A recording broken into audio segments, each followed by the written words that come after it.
नारद जी कहते हैं कि देवी आप चिंता ना करो, आपका दुख अवश्य हम दूर करेंगे। जैसे ही भक्ति ने सुना, भक्ति ने भी नारद जी की जय जयकार करना, है नारद जी आपकी जय हो, ऐसा होगा भी क्यों नहीं है। जयति जगति माया यस्य काया धवस्ते वचन रचन में कम केवलम चागलभ्य ध्रुवपदमपि यातो यत्कृपातो ध्रुवोऽयं सकल कुशल पात्रम ब्रह्मपुत्रो नतास्मि। भक्ति महाराज ने कहती है नारद जी आपकी जय हो, आपकी जय हो। अब मैं पूरा भरोसा हो गया है कि अब मेरा कल्याण हो जाएगा, मेरे ज्ञान वैराग दोनों बच्चों को चेतना आ जाएगी। और ऐसा होगा भी क्यों नहीं, क्योंकि आपकी ही कृपा से 5 वर्ष का बालक ध्रुव को भगवत धाम की प्राप्ति, ध्रुव पदमपि यातो ध्रुव मंडल मिल गया आपकी अनुकृपा से, अनुग्रह से। नारद जी ने भक्ति महाराज से कह दिया कि देवी अब आप बिल्कुल चिंता न करें, आप चिंता मुक्त हो जाएं। और नारद जी ने अपना प्रयास, जो नारद जी के पास जड़ी बूटियां थी, अपना ट्रीटमेंट शुरू कर दिया, इलाज शुरू कर दिया। नारद जी के पास क्या है, हरि शरणम हरि शरणम हरि शरणम हरि शरणम श्रीमन नारायण नारायण। जो नारद जी को नारद जी रटते हैं, सारे जड़ी बूटियां पिलाना शुरू कर दी। नारद जी को ब्रह्म के पुत्र हैं, चारों वेदों का ज्ञाता है, शास्त्रों का ज्ञाता है, चारों वेद भक्ति ज्ञान वैराग को सुना दिया, 18 पुराण सुना दिए, उपनिषदें सुना दिए, जितने भी शास्त्र हमारे थे, गीता पाठेर मुहुर्मुहु, गीता पाठ तो ना जाने कितने कितने कितने बार सुना दिया। ज्ञान वैराग को थोड़ा चेष्टा तो आती है, परंतु कहते हैं फिर पुनः निश्चेत हो जाते हैं।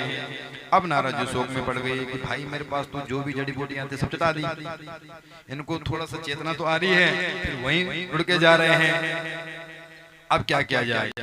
नारद जी परेशान हुए तो कहते हैं आकाशवाणी हुई कि नारद जी व्योमवाणी तदेवाखिन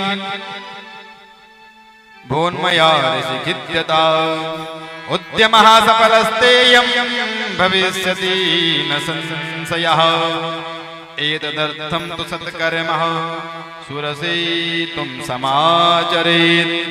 आकाशवाणी हुई है नारद जी आपका उद्यम सफल होगा, आपको सत्संग करना पड़ेगा।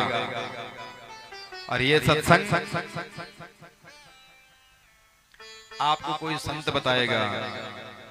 अब नारद जी परेशान कि आकाशवाणी ने कहा सत्संग जो मैं कर रहा था, इनको गीता सुनाई, सारे पुराण सुनाए, सारी उपनिषदें सुनाए, ये क्या सत्संग नहीं था?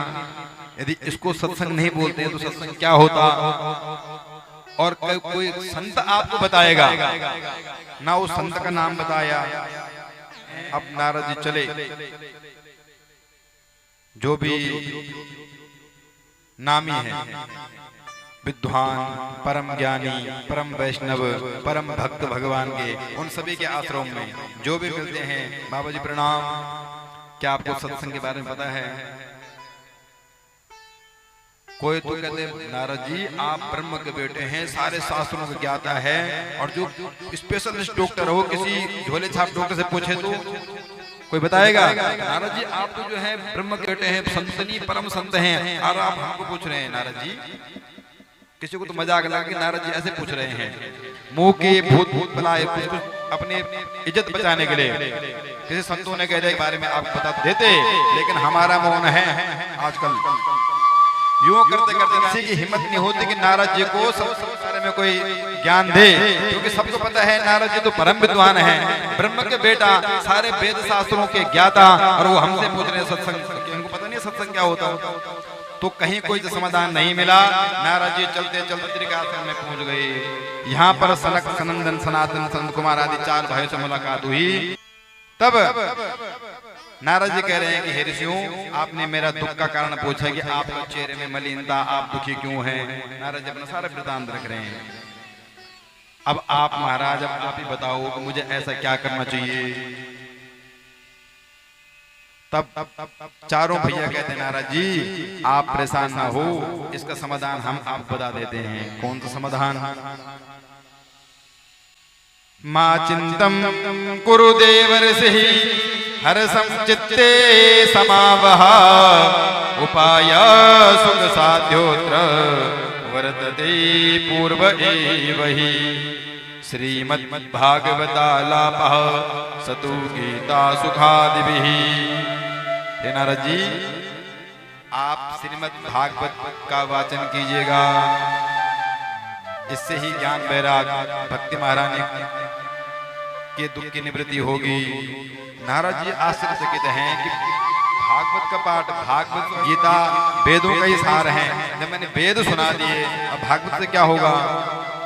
तो ऋषियों ने कहा, नारद जी आप चिंता ना करें, निश्चित रूप से आपका उद्यम सफलस्तु, आपका उद्यम सफल होगा। आपको श्रीमद् भागवत महापुराण का आयोजन करना होगा, इससे ही उनकी दुख की निवृत्ति होगी। जैसे ही नारद जी ने सुना कि आश्रम में बात हो रही है, हरिद्वार में आकर के अब इस पहली कथा श्रीमद् भागवत महापुराण का आयोजन हरिद्वार में रखा गया। स्थान का चयन हरिद्वार में किया गया। क्यों? कहते हैं जो सांसारिक जीव होंगे थोड़े यहाँ से निकल करके ऊपर की ओर बढ़ेंगे, और कोई संत महंत अपने कंदराओं में, गुफाओं में, अपने आश्रमों में तपस्या में लीन होंगे, उनके कान में सत्संग की महिमा जाएगी तो ऊपर से थोड़ा नीचे आ सकेंगे। इसलिए हरिद्वार, हरिद्वार, हरि का द्वार, यहाँ पर पहले बार हरिद्वार में। इसी प्रकार से नारद जी को सनकादि चारों भाइयों ने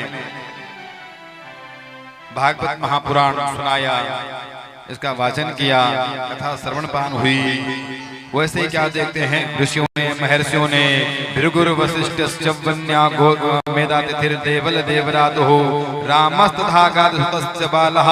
इन ऋषियों ने सुना, कहते अपने कंदराओं से, अपने गुफाओं से निकल निकल के सब पहुंच गए। और सभी ऋषि लोग अपने आप तो आ ही रहे हैं, साथ में अपने आसपास जो भी आश्रम पढ़ते हैं, जो भी क्षेत्र पढ़ते हैं, जो भी गृहस्थी लोग होते हैं, सबको बुला बुला के लाते हैं कि आप भी चले, हरिद्वार में भागवत महापुराण का आयोजन हो रहा है। ऋषि लोग पकड़ पकड़ के ला रहे हैं। भाई ये ऋषि लोग स्वयं तो आ रहे थे, परंतु लोगों को पकड़ पकड़ के क्यों ला रहे थे कि आप भी चलो, आप भी चलो, आप भी चलो। कारण आपने सुना होगा बीमा वाला एजेंट होता है ना, योगक्षेमम वहाम्यम, इतनी तारीफ करेगा, इतनी महिमा गिनाएगा, ये एलआईसी करा दो, ये इसका इससे ये लाभ है, इससे ये बेनिफिट है, इससे ऐसा होगा, इससे वैसा होगा। योगक्षेमम हानि लाभ सब हम देख लेंगे, आप एक बार कर लो। हम बोलते भाई कि काम हमारा है, जीवन हमारा है, पैसे हमने लगाने हैं, बीमा हमारा होना है, उसका लाभ हानि हमको मिलनी है, तो आप जबरदस्ती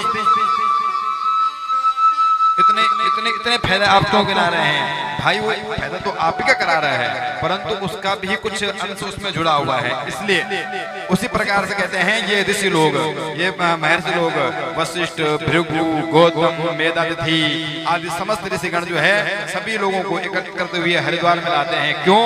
कहते हैं किसी की प्रेरणा से कोई दूसरे सत्संग में जाता है और सत्संग में 1000 बातों में से 2 बात पकड़ करके घर लाता है और उसके अनुसार चलता है। और जब जितना उसके जीवन में परिवर्तन होगा, जितना उसका जीवन बदलेगा, उसके जीवन में बदलने के सहायक आप भी हैं, उसको जीवन को बनाने, शुभ मार्ग पर ले जाने वाले आप भी हैं। वो पुण्य लाभ आपको भी मिलेगा। बोलो विष्णु भगवान की। इसलिए जो है सभी ऋषि मुनि लोग आते हैं।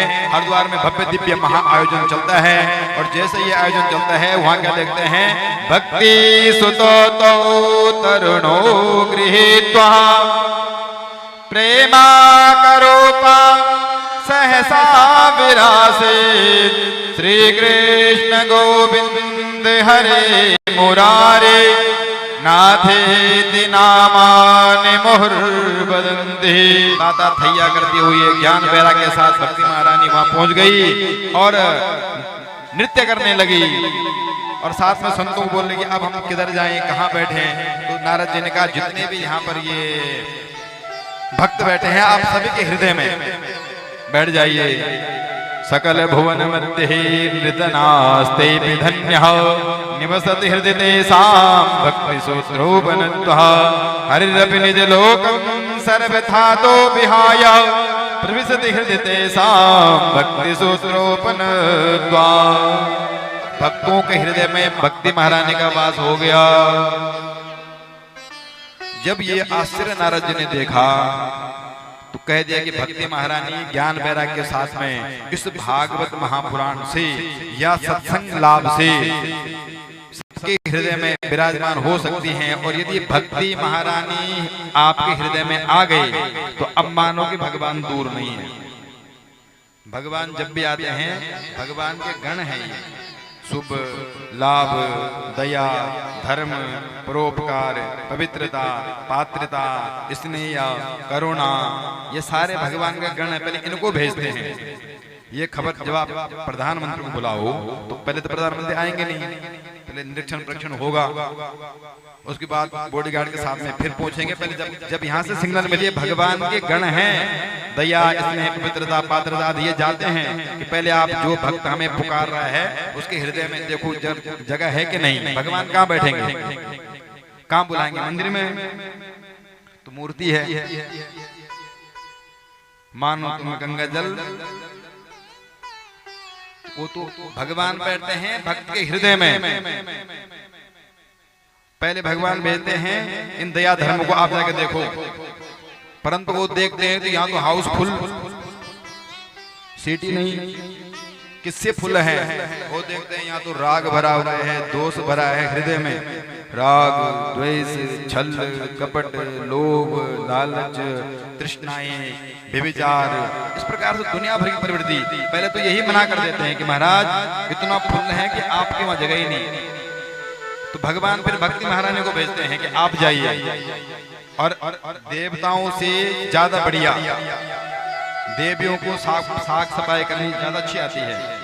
घर की यदि सफाई करनी हो इन देवताओं को अपेक्षा देवियों को झाड़ फूक एकदम चमका के रख देगी। तो उसी प्रकार से भक्ति महारानी भगवान के आह्लादनीय शक्ति हैं, इनको भेजती है। फिर आप जाओ, जब ये जाएंगे तो ये आपके जैसे राग द्वेष छल कपट सबको धीरे धीरे कर निकाल के फेंकेगी और इनकी जगह अपने गणों को बुलाएगी।